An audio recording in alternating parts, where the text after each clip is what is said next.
Does your dog's breath smell like This product is for you. Over 80% of dogs have dental disease by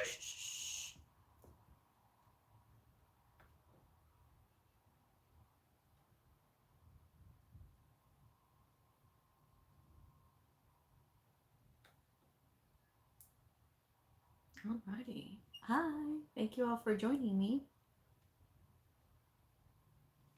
Okay. This is a surprise live. No time to film. The last couple days have been kind of hectic around here. And so I figured this would be a good time to, of course, struggle to open a water. This would be a good time to do a live and talk through some things. We're going to talk about setting goals for 2026.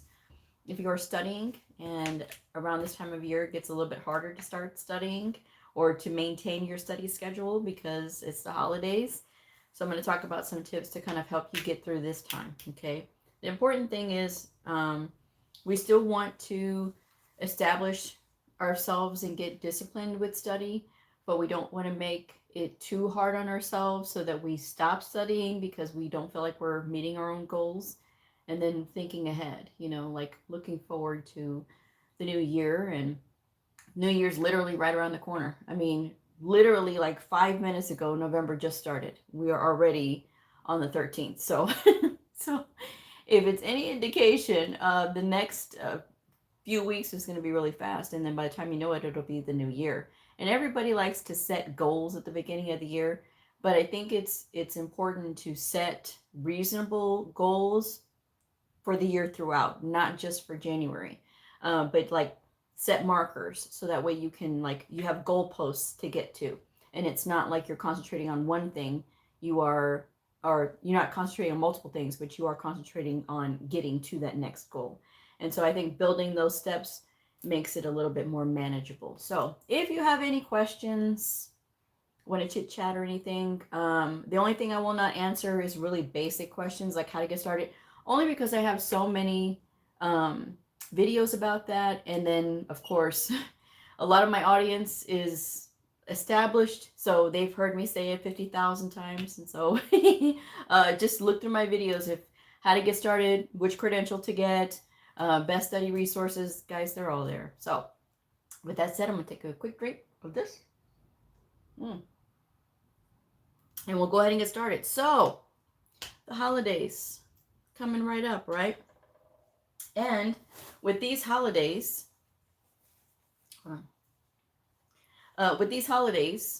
family, friends, all sorts of work obligations are going to be coming through. So, if you are studying and working full time, right now is a good time to kind of sit down with a piece of paper and a pen and really kind of look at your time and what you do in a day.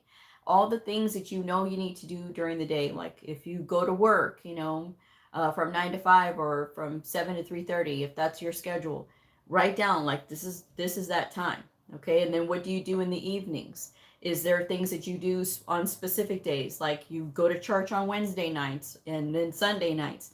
You need to write all of those things in there so you can see things out and you can see where you can fit in pockets of time to study. Because studying medical billing and coding or any subject that you're studying doesn't have to be a concentrated chore. And a lot of people will associate it that way, like, oh, it's just I have to spend hours studying. No, you don't. It's the consistency that you build that is going to help you to be able to maintain your goals, okay? So looking at your time and what you have available is going to help you.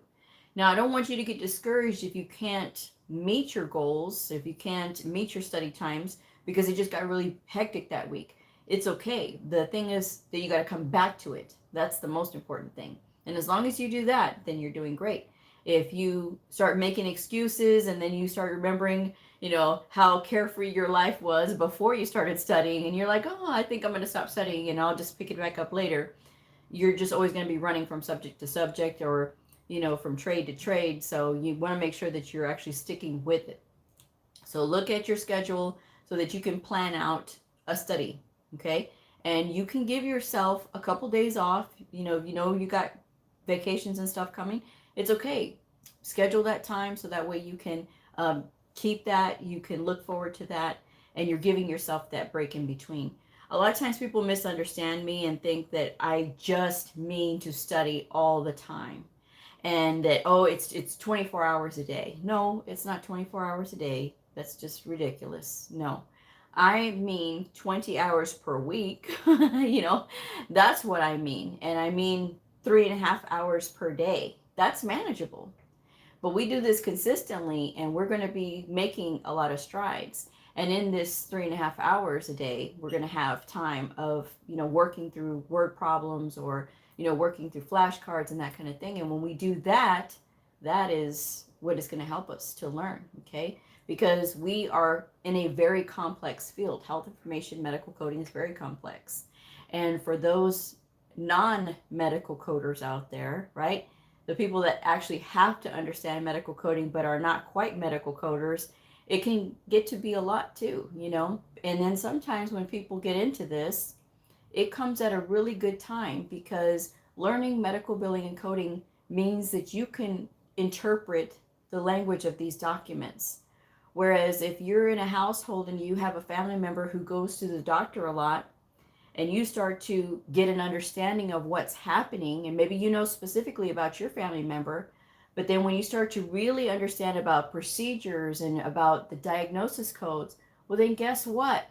All the studying that you've been doing is going to start paying off, because you're going to be able to interpret what the heck is happening, which means that you can dispute things that are not correct in that record. You can dispute procedures or levels of procedures that, I don't think we did this. I don't think it was level 4, when we went in there, we were in there for 5 minutes, and then they have to show their proof. And so again, sharpening yourself and making that time to study so that you can start to understand is going to have benefits across the board. It's not just going to be towards your career, but you'll also be able to understand it for yourself and your family.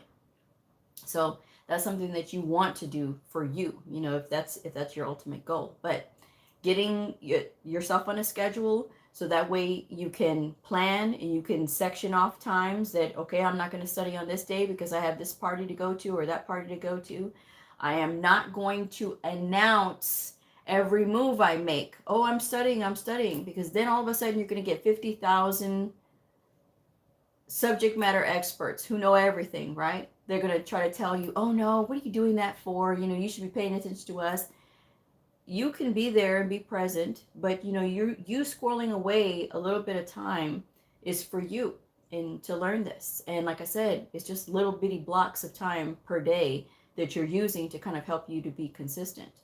And you sparing yourself all of the negativity and any of the other additional opinions, because you're keeping your thing to yourself rather than being out here and sharing it with the world. Because the more you share things with people, the more opinions they're going to have. Good, bad, or indifferent, they're going to have different opinions. And if you don't want anybody questioning what you're doing right now or making you nervous about what you're doing, then you need to be quiet about what you're doing, so that way you can study in peace. They may see what you're doing, and that's fine, but you don't have to be out here advertising it, okay? Posting it all over the internet and things like that, because you will have people who will try to discourage you that have no idea what they're talking about, okay? So with that said, the other thing that you need to do is sit down with a new sheet of paper, okay? Once you have all of your time figured out and everything, writing it down is very important, because at least this way it puts into our mind that this is very important. We're going to do this, okay? But with you're setting your goals for next year, for 2026, look at the calendar. Write out January, February, March, April, all the way till December. If you know that you're going to be taking your test sometime next year, if you've been a medical coding student, medical billing student, and you know you're going to take your certification exam next year, you pick out a reasonable time to take your exam. There's still a lot of people who think that they can make it in less than 6 months. There's nothing glamorous about rushing through a program and making it through in less than 6 months and being out in the world and not having a clue as to what you're doing. There's nothing glamorous about that. It doesn't make you unique. It doesn't make you special. it literally makes you feel like, what the heck am I doing? So what I'm saying is that if you know that you're going to take your exam next year and you say, okay, Blue, I've been studying for 3 months, and I know you say 9 months, 12 months, or 18 months, so I'm going to go ahead and set my exam for June or July. Let's just go with July, okay? We're going to go with July, which is going to give us a little over 9 months, right? But we're having this time to prepare, right? Because we're getting through our program. So you know those markers. You know it's from now until July. Okay, you know July, that's when you're going to be taking your test. You mark a date on there that's going to be a good day for you to take this test. If you know it's going to be somebody's birthday, or if it's going to be, some kind of special anniversary, you don't put anything around those dates. You need to have that date separate for yourself. So get it marked on the calendar. You don't have to pay for your test right now. Obviously, it's too early. I don't know why this thing always squeaks. I hate this. But you go and you get your date marked on that calendar. So now you have a end date. You have a target date that you want to get to. You look at how many subjects you still have to go, and then you kind of divide it out over those months. So that way, okay, if you're getting through medical terminology and anatomy, at least by March, you're doing great. And so then you have time to practice from March to July for the rest of your coding portions. So that's getting you prepared. Okay, great. You're going to be solidly prepared because you can set that goal for March of 2026 to be completed with medical terminology, anatomy, and pathophysiology. Boom. You're done between now and then. Okay, great. That's giving you time. Okay, that's giving you those markers. Now, if you're saying, well, how long should I spend on a subject? It varies on the individual, but I always say to get a workbook, and then you divide up that workbook, the chapters of that workbook that you need to work through, divide those up by weeks. Some weeks you may be working on 2 chapters a week. Some it's 3, depending, because some chapters and some subjects are a little bit shorter than others, so you can do that. But at least this way you have like something that you can work with, okay? And that way you can make it easier for yourself. So you know that if you could check off that goal in March, you're on the right track, okay? And don't let other things that are going on around you distract you. Because remember, there will be things when you are changing and when you are developing into a professional, whatever profession you want to get into, there will be challenges that are presented. Why? Because it's sharpening you as a coder, as a health information professional, as a medical biller. It is sharpening you because you're developing your skills. Once you develop those skills of resiliency, because that's what happens, things start happening to you, right? All kinds of things, oh my gosh, this happened, that happened, I got to pay this bill, I got to pay that bill.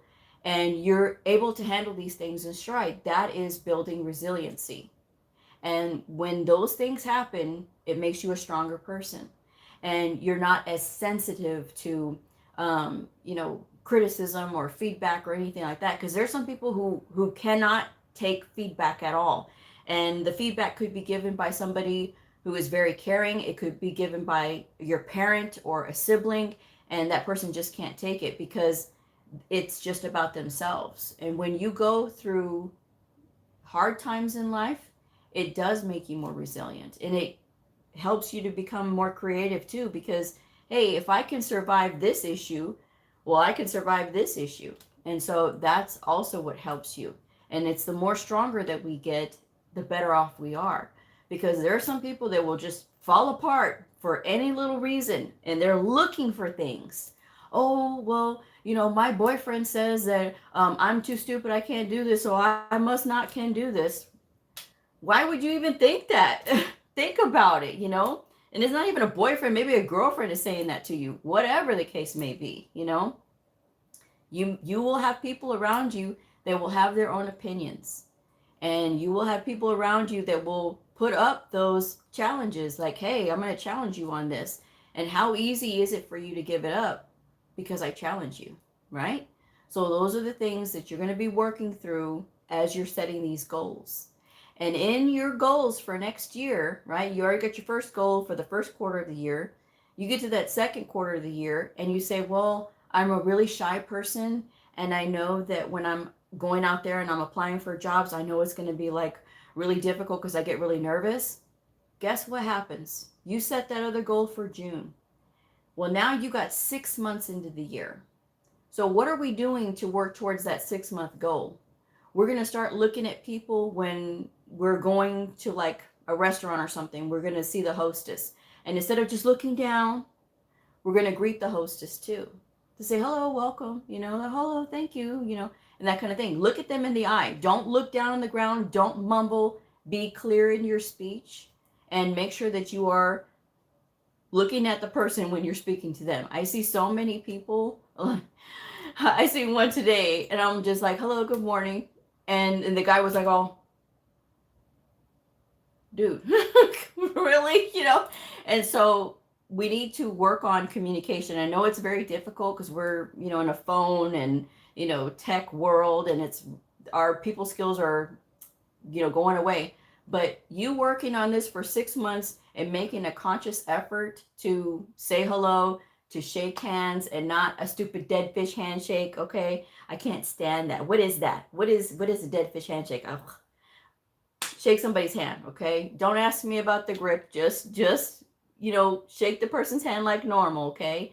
A little gentle squeeze is all right. Not trying to, really shake somebody's hand, but, a nice firm grasp is great. And that's a good skill to get into. Okay.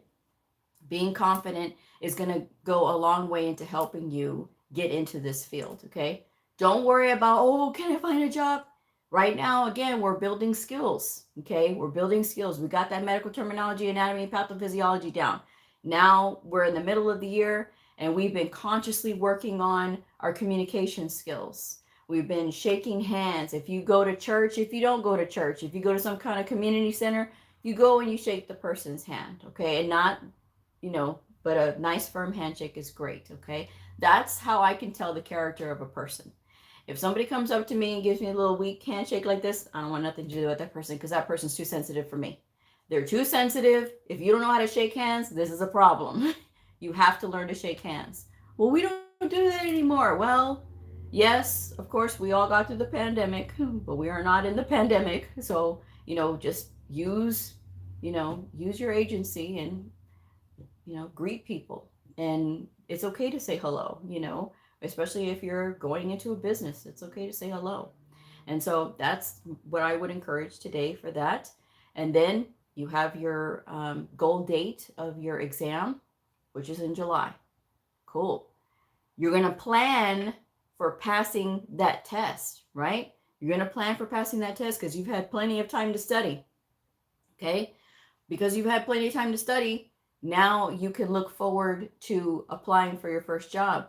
What do we need to do? We need to arm ourselves with a good resume. I've got tons of tips on my channel, guys. You guys can go through the videos, or you can go to Google, type in Medical Coding with Bleu resume tips, and you will see all of my videos come up. And trust me, I've had many people tell me how my tips have helped them to revamp their resumes. Okay, resumes need to be on one page. I should not have to do an Easter egg hunt to look for your credential. You need to put your name and you need to put your credential right next to your name. Name, comma, credential. Okay, because if I have to sit here and look and it doesn't look like you're certified, it'll be on to the next one. And you do not use AI to write your resume. I will always say that. Don't ever use AI to write your resume because it will not help you. It shows laziness because why? You can't think for yourself. You can't write about yourself. Well, I'm not good at it. It doesn't matter. It doesn't matter.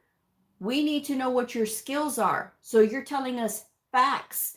You're not trying to say, make up things. You're telling us the facts. Well, I don't have any experience. No, but you do have training. So what were you trained in? ICD-10-CM, ICD-10-PCS, if you're trained in that, CPT, HCPCS, on and on and on. Okay? And ICD-10-CM and ICD-10-PCS need to go on two different lines. They do not need to go on the same line because if I see that, it's getting rejected. The AI or the reader, the ATS reader, when it sees that, it rejects it as well. Why? Because it doesn't recognize ICD-10-CM/PCS. It doesn't know. It does not have the ability to critical think. So let's not give it something to give us another reason to be rejected. Okay. Write it yourself. There's plenty of free templates that you can fill out online, right? Not necessarily like the medical coding ones, but just the template for, a resume. So that way you can send it out. You guys can do this yourself, or you can pay somebody to do it. My rate and contact is in the description box below. And there's a ton of other resume writers on LinkedIn as well. But I will say that you get what you pay for. So just keep that in mind. All right. So, hi, Letty. Hi, April. Hi, James. Hi, Priscilla. Thank you for all the hearts. So, with that said, we want to set these goals and get them written down. Even if you miss a deadline that you have, it's okay. There's still time to make it up. But at least you have an idea of what you want to complete next year. And if you say, okay, well, July I'll be taking my exam, August I'll be applying for jobs, getting hired between September and October. So that way you're not pressuring yourself. And if you find a job sooner than then, great. That's fantastic. If you can find a job before then. Now, you may or may not be able to start encoding. It all depends on your resume.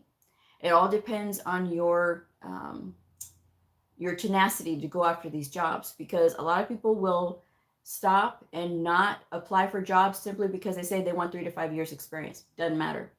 Everybody who has 3 to 5 years of experience in that area will already have a job. If you have enough moxie to go in there and apply, or to go online and apply, this means, okay, this person says that they are ready. That company may or may not, really need somebody bad. So if they need somebody bad enough, they'll see, okay, well, this person did apply. Their resume looks great. Let's go ahead and give them an assessment test. So you take that assessment test, even without any experience. Let's see what they got. And if you do well enough, you're the one who's going to have a chance, versus never having applied because you're too scared because it doesn't say entry level. Well, I need somebody to train me. No, you don't. This is something that you can learn on your own. Yes, you will have questions. Yes, you should have a mentor that works with you when you're working. However, this is a very autonomous field. We work on our own. We're very self-driven. All of us as medical coders. The most successful ones are the ones that are self-driven.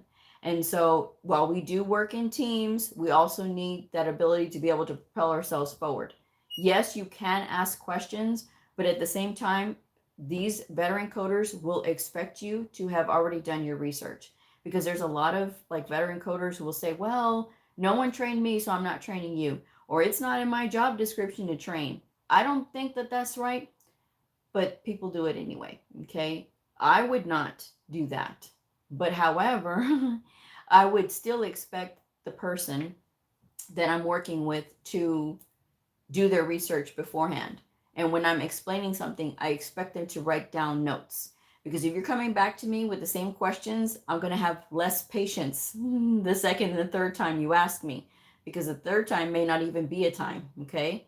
That's why you need to have, a notepad, so that way you can write down, these answers that they're giving you, so that way you don't forget anything. I know it's a lot, but you also have to remember that these people that you're working with also have productivity to meet. And so that's something that you got to keep in mind. So just think about those things when you're out there applying, okay? Wasting your time in these Facebook groups that are out here complaining is not going to do you any good, except for get you discouraged. And I don't care what you say, because there's always going to be somebody that says, oh no, my group is really good. No, there's always going to be somebody in there that is venting and wants to share their experience. And you venting and saying, well, I can't find a job and I wasted all this money, that's going to scare somebody else. And somebody else that you don't even know, because you're out here just talking. You don't know who you're talking to, okay? And so you're discouraging somebody because you're sharing your experience. And while yes, everybody is able to do that, share their experiences, we have a responsibility of what are we exposing ourselves to. If we're constantly exposing ourselves to these negative forces out there that are saying, well, I can't get a job, this and that, and oh, AI is taking over and I just don't know, then why are you here on my channel? You know what I mean? Like, we're talking about medical coding, we're talking about the field. You know, why are you here? Other than to try to discourage other people because you couldn't make it. No, I don't think so. So that's the thing that I'm telling you. You will save your peace. You will save a lot of energy just simply by going and doing your own thing and focusing on what you have to instead of trying to be out here asking people who are not even in the field questions or people who couldn't even make it into the field questions. I'm just saying. So, does anybody have anything? I've been talking nonstop.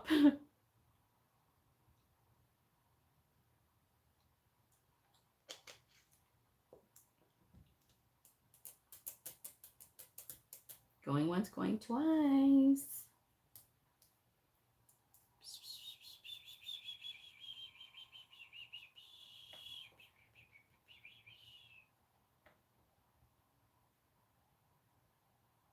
All right. Okay, everybody's quiet. I guess no one has any questions for me? No? All right. Well, let's see. What else can I talk about? Appreciate you being real on the lives. Yeah, well, that's me. That is me. Real as real can get. I don't think that sugarcoating things is a good idea because I think it gives people the wrong idea about this field, you know, and that's really sad because I love this field and it's going to continue to grow and it needs competent people to grow with it. And it's really hard in the age of AI sometimes because AI gives people a false sense of, oh, you know, we have all of this knowledge at our fingertips. But that knowledge is based on an algorithm that is pulling up keywords. It's not critically thinking. And sometimes this AI is coming up with its own thing. And so because it's coming up with its own thing, well, you know, then all kinds of odd things like the hallucinations, the AI hallucinations can happen. And again, it gives these people a false sense of knowledge when you could be gaining knowledge just simply by working with the books. Okay, so at least that's just what I recommend anyway. All right.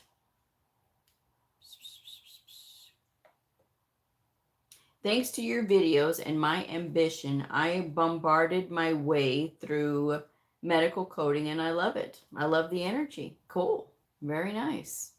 Good. All right. This field, some people get it. Like they get it instantly. And other people, it takes them a while.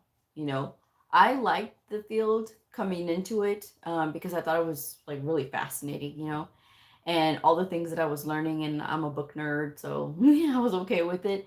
But it wasn't until I was 6 years in that the light bulb finally went on. Like, this isn't just a job.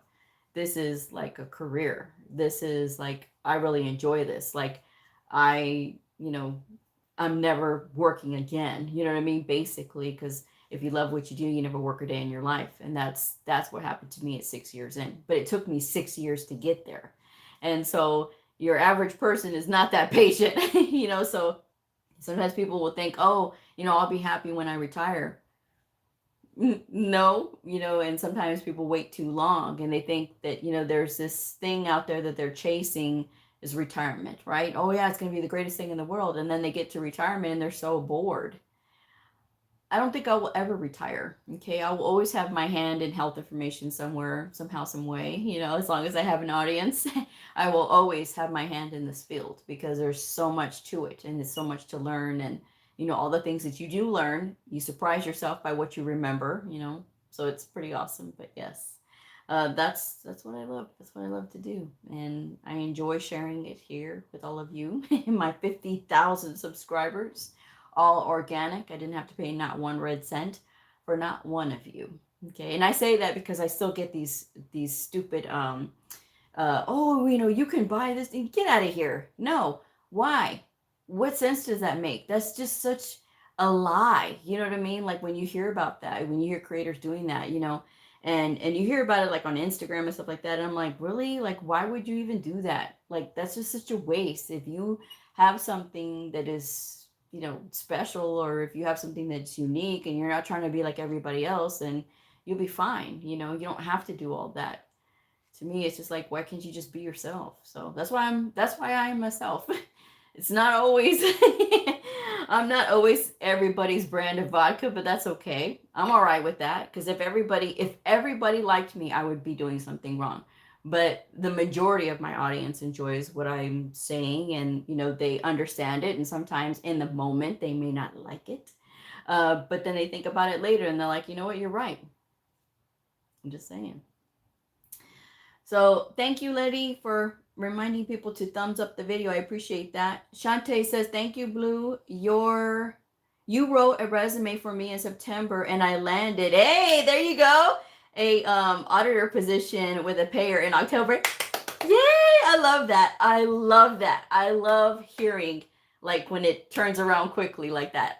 Even though it may not feel like it was fast, right? In the moment, it may not have felt fast, but when you look back at it, it's just like, that's really awesome. That's so awesome. I'm so glad that it worked out for you. Yay.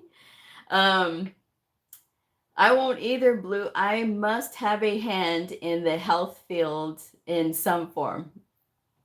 They're talking about retiring. So I was just mentioning that I don't ever want to retire because to have so much time to not have like a job to go to, it's just I've recently experienced this where I've been not doing things like I normally do, and it's a weird feeling. It is a very weird feeling. It is not the most comforting, and then somebody said today, well, you should learn how to golf. I do need to learn how to golf because there are lots of business deals that happen on the golf course, and I need to do that.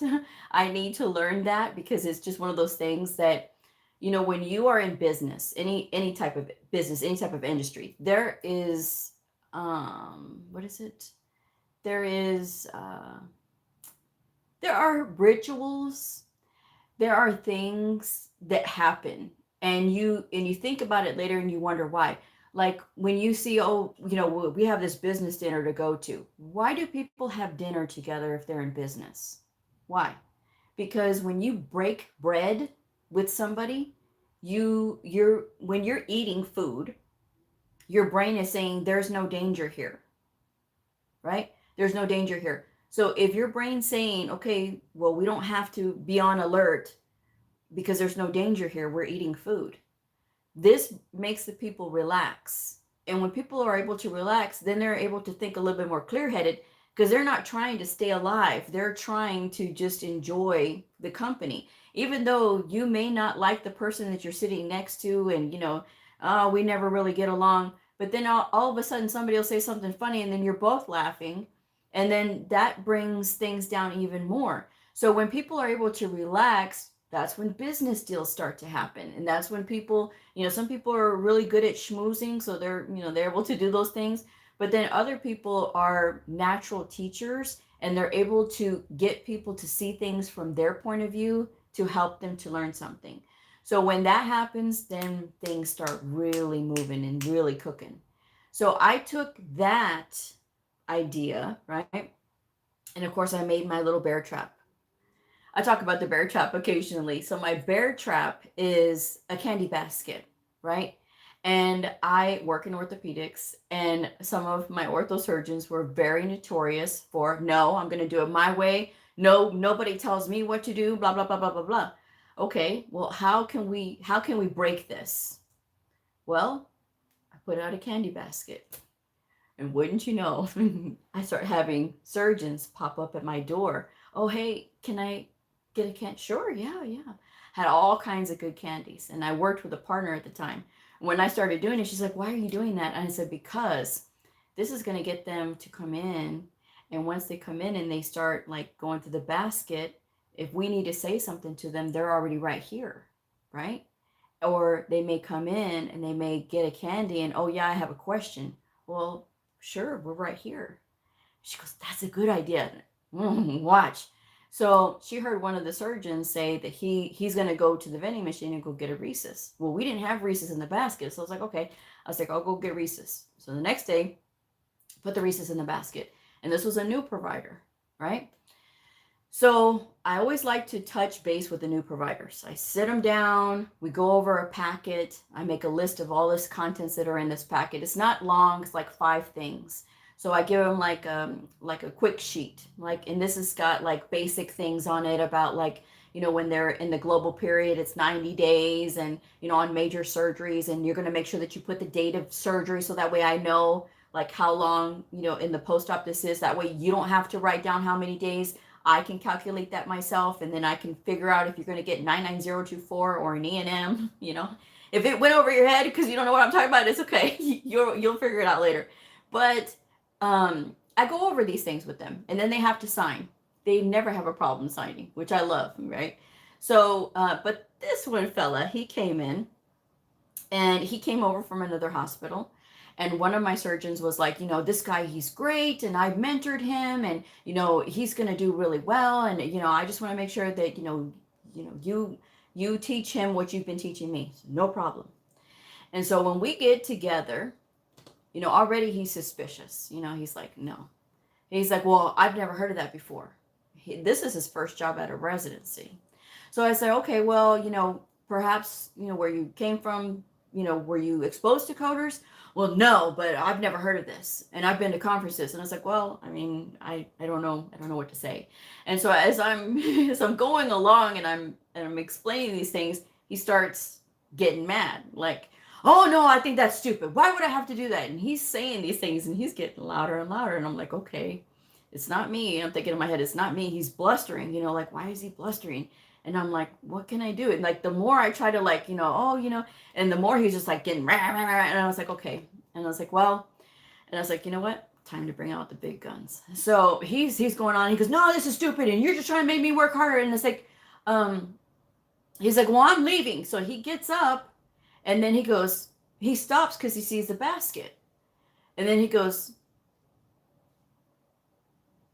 you have Reese's in here. And I was like, oh, you like Reese's? I said, you want some candy? Go ahead.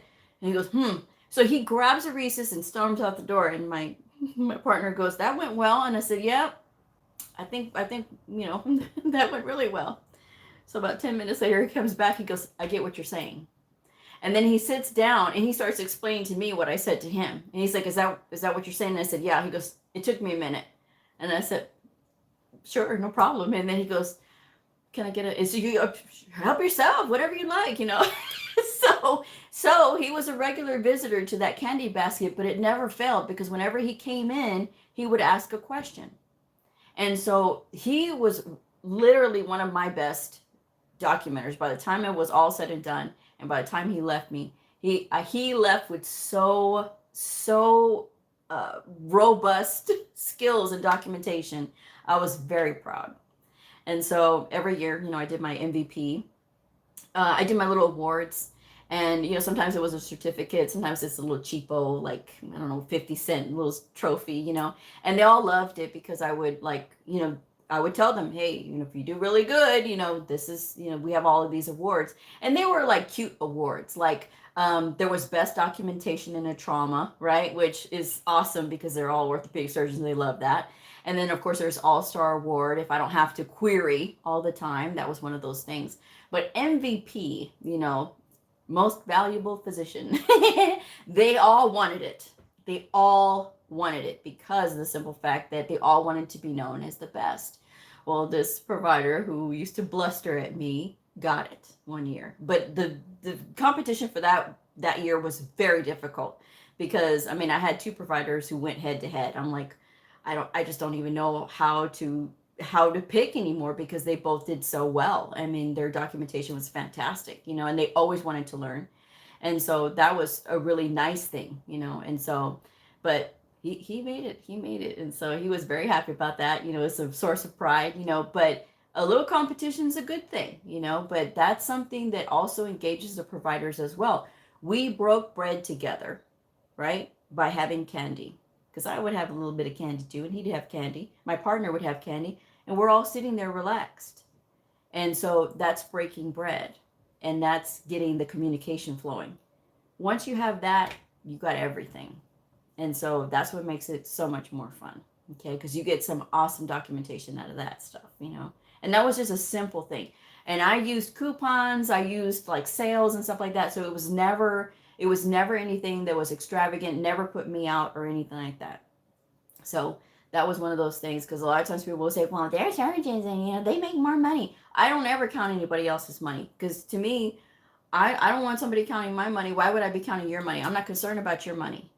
I'm concerned with me and I'm concerned with my ability to be able to take care of myself. But, if I start counting everybody else's money, then what am I doing? You know, if you have somebody around like that, that's irritating. If somebody's counting your money, no, you don't need to be doing that. You need to be concerned about yourself.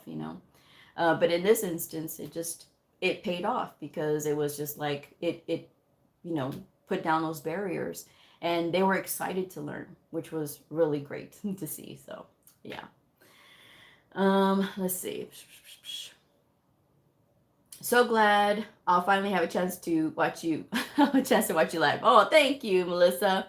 Yes, I just happened to be live today. Didn't have time to film a show beforehand. Past few days has been kind of hectic, so I didn't have time, but I have to come up with a show for tomorrow, because I've been doing shows 5 days a week, and y'all are watching. So I was like, okay, well, I'll go back to doing Friday shows. So I'll have to come up with an episode for Friday. I'm going to think of something eventually. It'll come to me. These shows are not scripted. It's just me sitting here talking to all of you. So, oh, I miss you too, Alexandria. I'm so glad you stopped in. I hope everything's going okay with you. I hope you're enjoying your work. Hi, Priscilla. Priscilla says, what is one of the most complex ortho encounters you have coded? When they have multi-traumas. So sometimes when a patient is in an accident, right, they have multiple broken bones. And when they have multiple broken bones, you have to look at, why did they come in?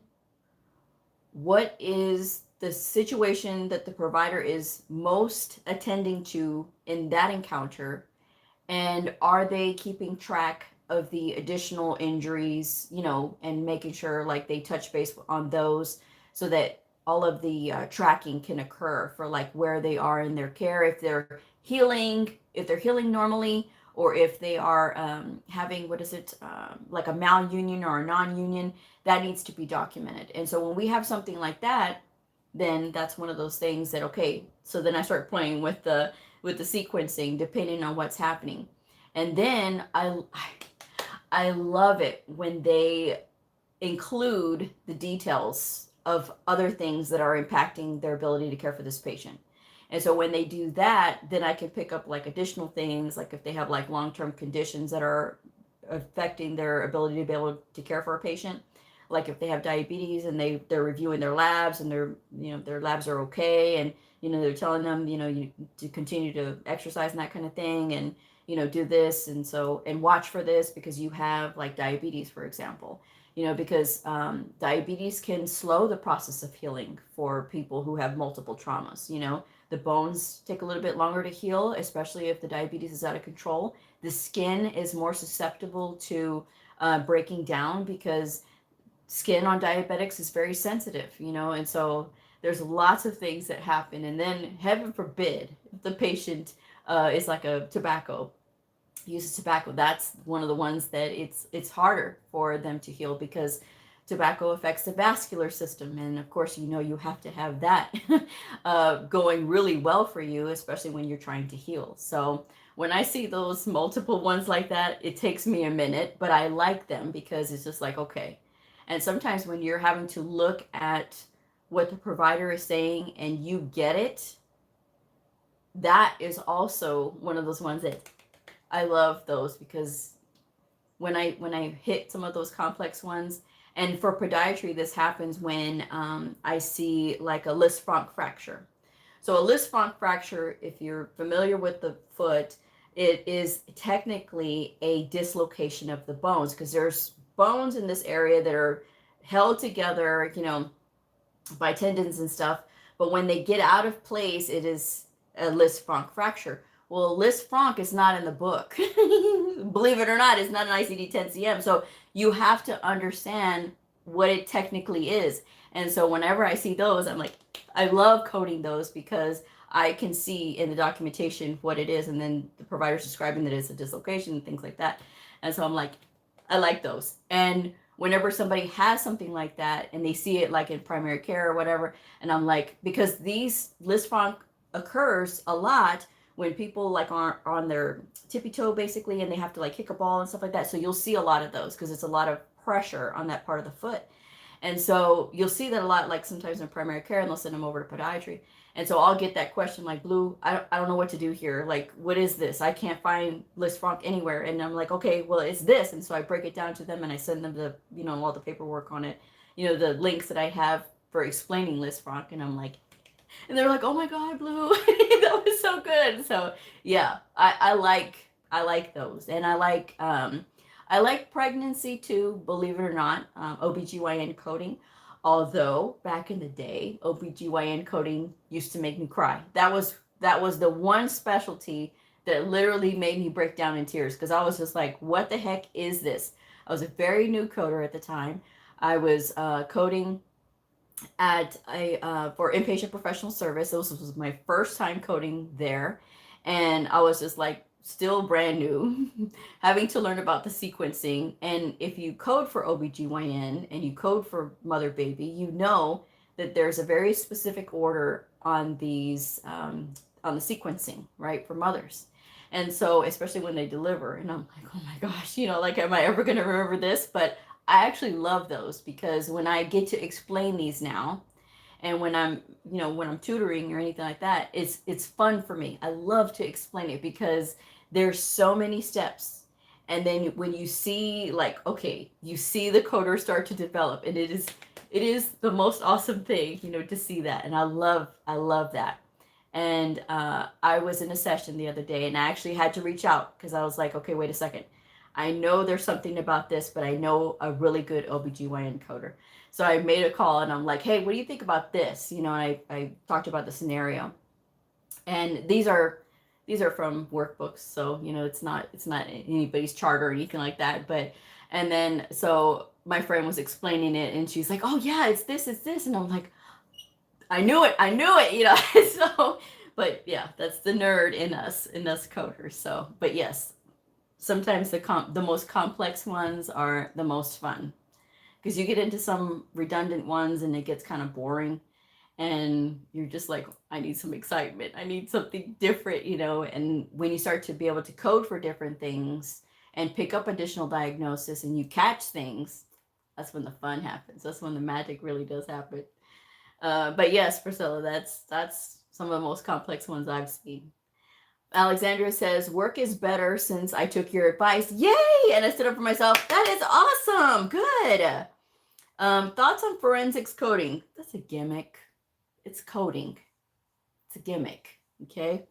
Hi, Susan. Alexandria says, it's like hand and fingers are so much more complex than I ever imagined. Yes. Yes, they are. Especially when you get into the carpal bones. Oh my gosh.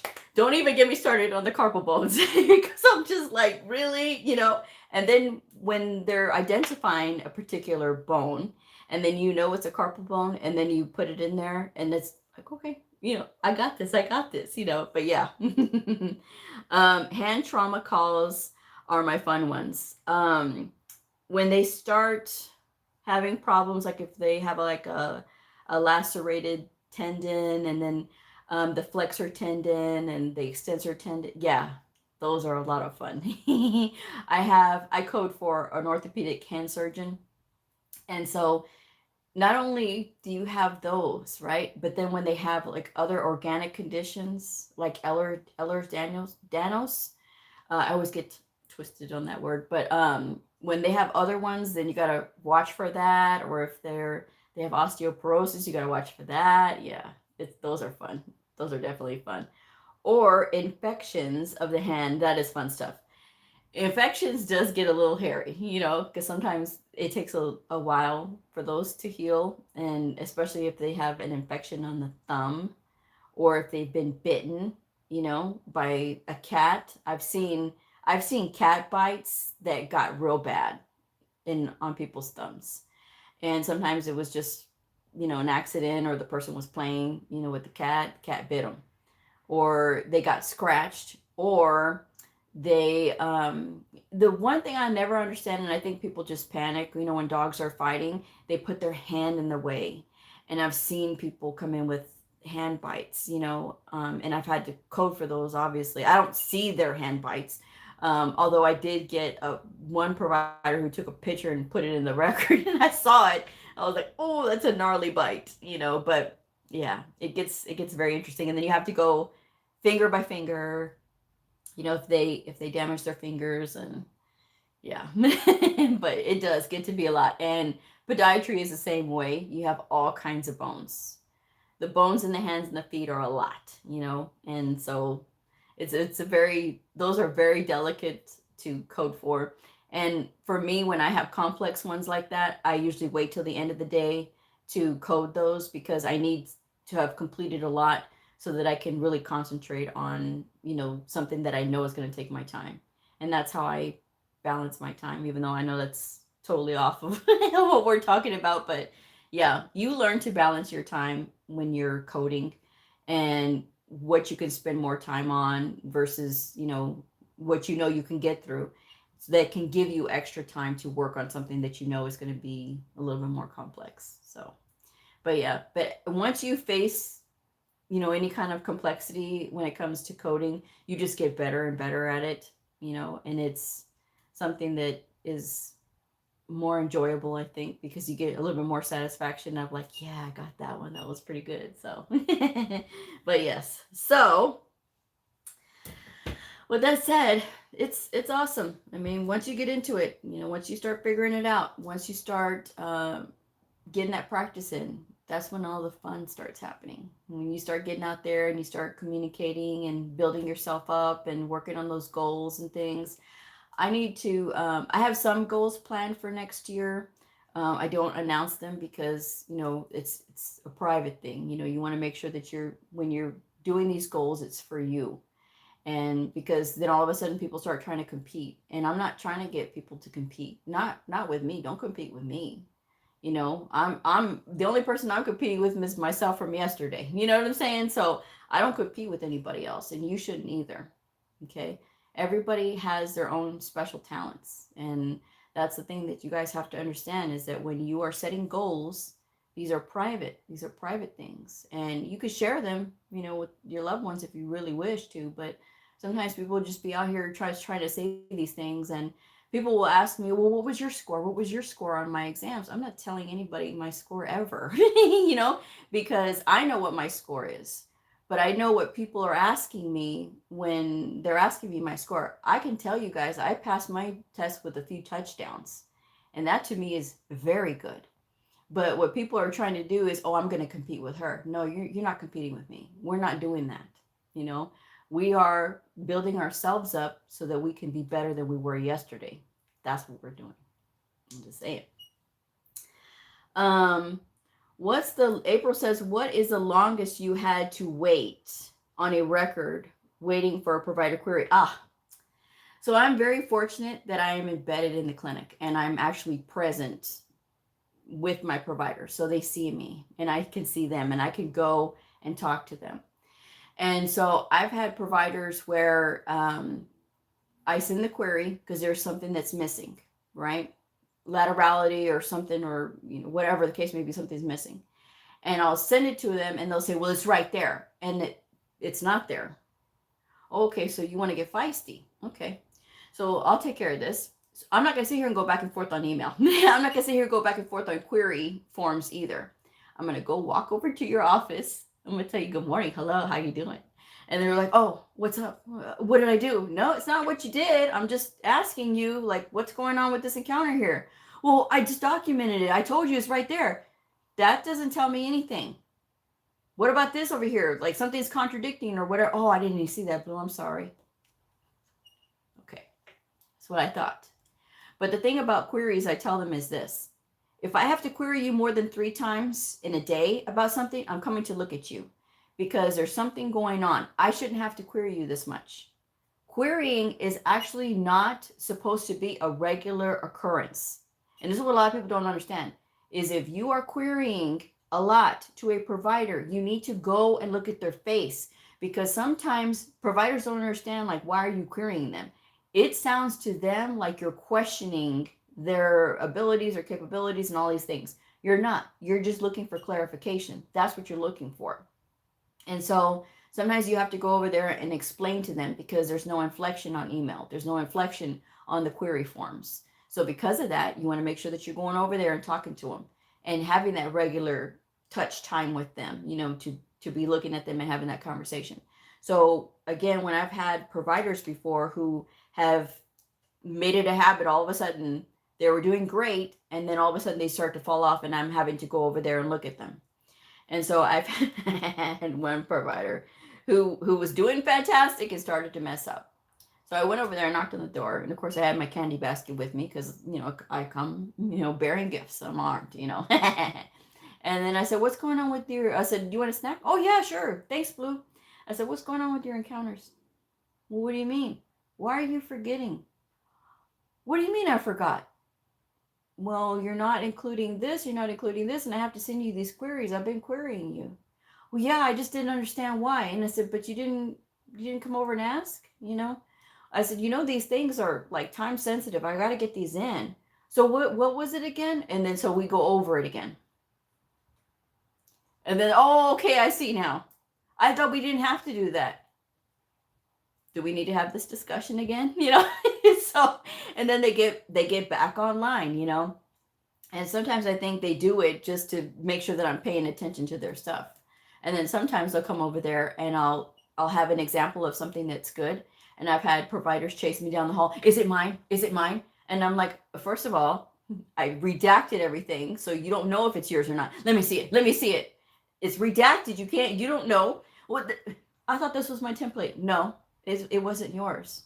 Technically, it was theirs, but they didn't document it. Like they use the certain templates and stuff like that. And I say, it's not yours. Oh, it's not mine? No, it's not yours. This is a good example. So mine are not good? Yes, your documentation is good. There's no issue. But I'm just saying, for this instance, this is an example of something that looks good. Oh. So these things get easier when you're there with them. But when if you're remote and you're having to query, it makes it a little bit more difficult because there's no inflection and it's easier for them to ignore you. So my providers are more responsive because I'm embedded in the clinic. And even if I wasn't, and I was in the area and I happened to be remote, I would go in. I would make it my business to go in and at least visit my providers every other week or so, because sometimes people are at home because there's no space at the facility. So they're local, but they're remote, and the providers never see them. And so because they never see them, well, we're going to do whatever we want to then, because there's nobody here to watch us, So no.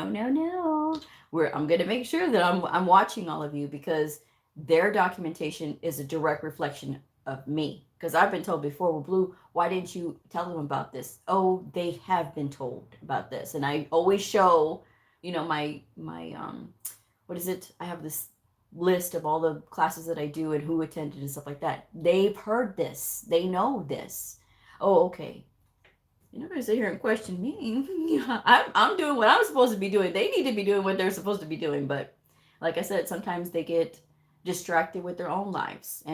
And they are just as much human as the rest of us, even though they have egos on them too. But sometimes, hey, we got to get things straight. And this is to help you. This is to keep you out of trouble. Because if there's missing documentation, this could be a problem later on. These medical records, they're all legal documents. If you are not documenting like you're supposed to, how are you supposed to have any kind of defense if something gets called into question of what you did? And it's up to us as coders to make sure that we remind them, of that. Just saying, So yeah, but that's my track record for queries is pretty low, the number of queries I have to do and the turnaround time. But I always tell my providers the anatomy of a query is 1 hour.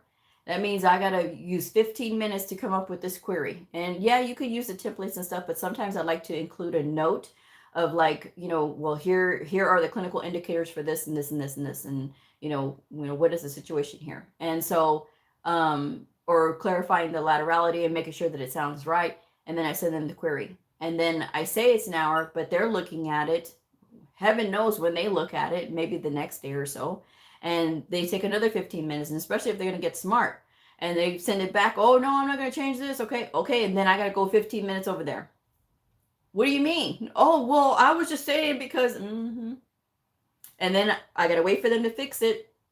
Then I got to come back to my office, and then I got to correct the codes. So that's an hour. 15 minutes, 15, 15, 15. That's 1 hour.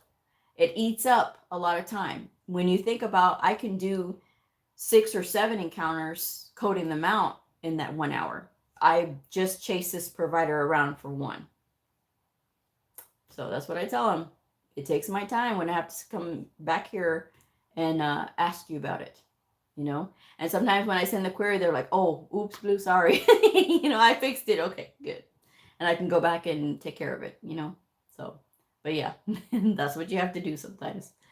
Anna says, are you a manager? How did you get into the role? I am actually not a manager. I am a medical coder. I code for orthopedics and podiatry. I code for an outpatient clinic in a hospital. And I have 17 years of experience. I have been in my job here for 16 years.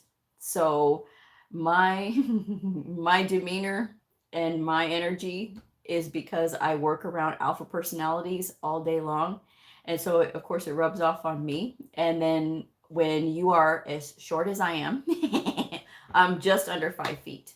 So sometimes people don't take you seriously. I've been underestimated a lot. So I have to make sure that I know what I'm doing. And when you know what you're doing, no one can mess with you because you know what you're doing. And so I make that a practice, and this is very important to me, health information, because I think about the patients and I think about what it's like for them to have good records and good documentation, because their provider may not be their provider the next time they get seen. Maybe they're on a vacation and their records, something happens to them and they have to have their records sent to, an out-of-state facility, and they don't know that patient from, Adam or Eve. And so they have to look and see what the record says. And if I'm doing my job as a medical coder and I'm looking at this documentation and making sure that these providers document like they're supposed to with all the details that are necessary, then that provider is going to have a good document to work with. And not just some 2-liner with abbreviations that they don't even understand. It's going to be written in a way that they can understand, that anybody can understand. Because I always tell my providers too, I say, it's not just other providers that are going to be looking at your documentation. It could be a lawyer, it could be a judge, it could be anybody that's looking at these that has some kind of duty to look at them, and they need to be able to understand what you're saying. And so that's the only way you're going to be able to cover yourself, because there's no inference anywhere. It has to be direct. And so because of that, it just comes out. I'm a passionate person, so what can I say? Alexandra says, my breakthrough moment was when one of my doctors wanted me to watch them dictate. He wanted to make sure he was doing good, and it felt great. Yay! I love that. I love that for you. That is so awesome, because that says that it matters to them. And believe it or not, it does matter to them. What you think of them, they may not say it to you, but it matters to them. And when you are proud of them and you show in your own way that you're proud of them, you don't necessarily say, oh my gosh, great job, sir. And, I'm so proud of you. That's like, what is it? Patronizing. When you show that you are proud of them, and they know it, that makes all the difference in the world to them. And that makes them have a good day, because they're doing something right. And they know that there's good quality there. And when you have that and they know that you've helped them build that, that is good for them, you know. And you're right, it is an awesome feeling when they are very concerned with, hey, does this look good? You know, am I doing this right? You know, am I touching all the bases? Because they are not trained to be coders. We are. They are trained in medical school to take care of the patients, which the one thing that I wish that medical schools would offer is a continual coding and documentation course. That is what I wish, because by the time they get to you, sometimes you really have to work hard and you have to be dedicated to working hard with them, because if not, they can bluster at you one time and that's enough to scare some people off, you know. It is, and it's unfortunate because there's so much lost potential when that happens. But if you are able to, uh, do these things and work with them and build up your own skills and build your self confidence, everybody wins. Trust me, everybody wins. They definitely like to know they are doing good. Yes, because like I said, doctors, they have their own issues too. And sometimes they're married and their old lady is getting after them. Oh, you're always at work, or their old man, you're always at work all the time. You don't pay attention to me. And then their kid is like, you never come to my games. And they're just getting beat down at home, and then they have the administrator down their back. You're not meeting MGMA. You're not meeting your RVU generation, blah, blah, blah. And then all of a sudden, here you come along and you're the coder, and you're the one who, you're going to be able to say yay or nay if they're doing good on the documentation or not, because sometimes, like I said, they don't know. And they know only what other people will tell them. And sometimes they will want to listen to their peers.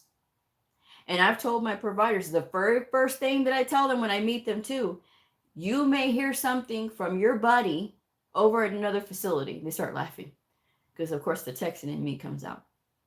You may come over and you may say, oh, well, my buddy over here, he knows this, and, his biller says this. Okay, I don't know his biller, and I don't know the quality of their work.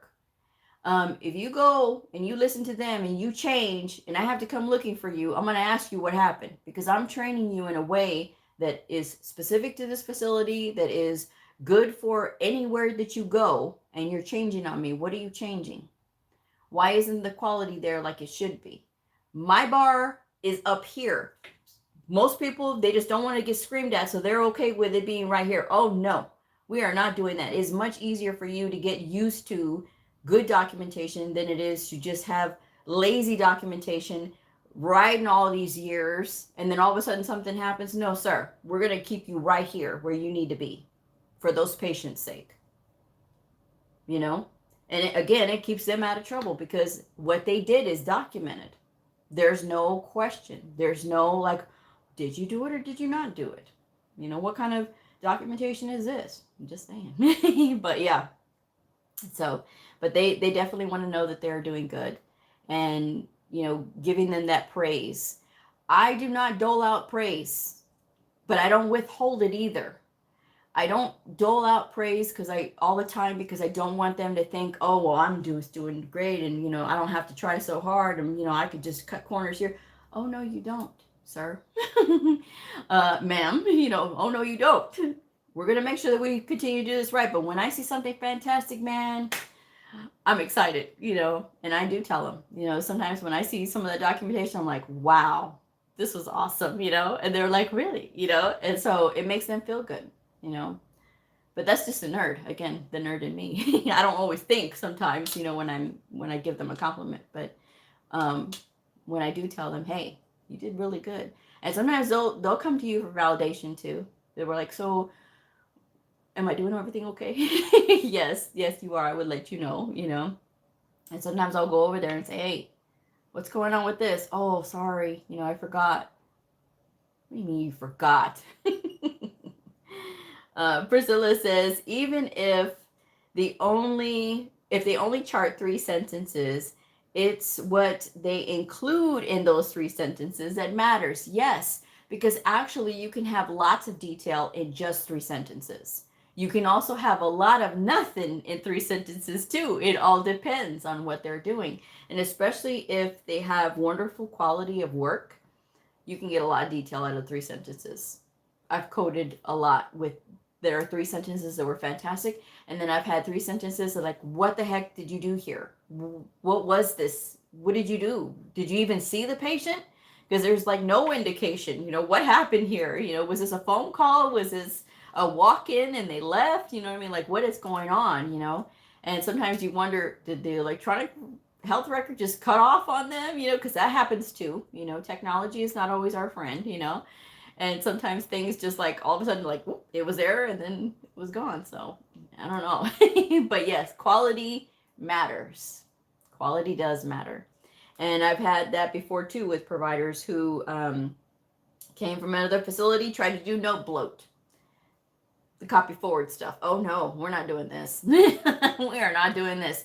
What happened here? And if you are going to copy forward, you need to cite it properly, and you need to make sure that you are doing something currently as well, so that we know that this is not just the same note, same note, same note. You need to make sure that you're actually checking in on the patient, because if the patient's coming in with pneumonia and then I go to the lungs in the physical exam and it says lungs are clear to auscultation, dude, really? Get out of here. You copy forwarded that part and this patient's coming in with pneumonia. They're not going to have clear to auscultation. I don't think so. And that means that they just put the thing on their lungs and they're listening and oh yeah, it's clear lungs. When you have pneumonia, you hear different things, So, but yes, that's something that, quality matters.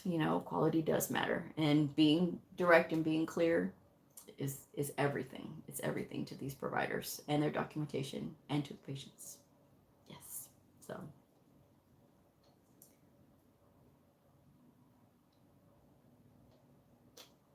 But yes, you got to let them know occasionally that they're doing good, because it helps them boost their morale. You're not always only talking to them when they do something wrong. That's also very important, because if you're talking to a provider only to tell them that they're doing something wrong, every time they see you, they're going to associate you with something bad.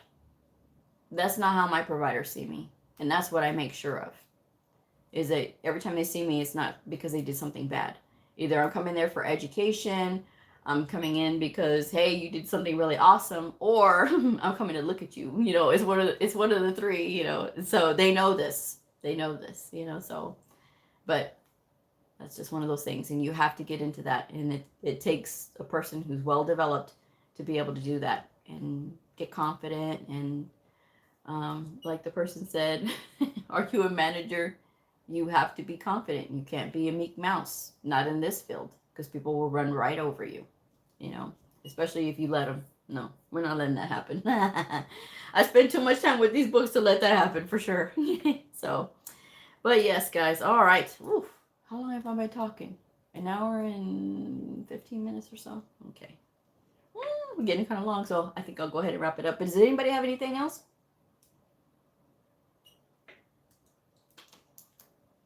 Thank y'all for letting me chit-chat all evening. But I hope I've answered some of y'all's questions. You're welcome, Susan. It's fun. I love coding. But anyway, I will go ahead and wrap this one up. I will have a show airing for tomorrow, right? Pre-filmed. So I will see y'all again in the chat tomorrow, and I'm going to wrap this one up. Thank you guys so much for joining me. If this video helped you, please like, subscribe, and share, and I'll see y'all next time. Bye.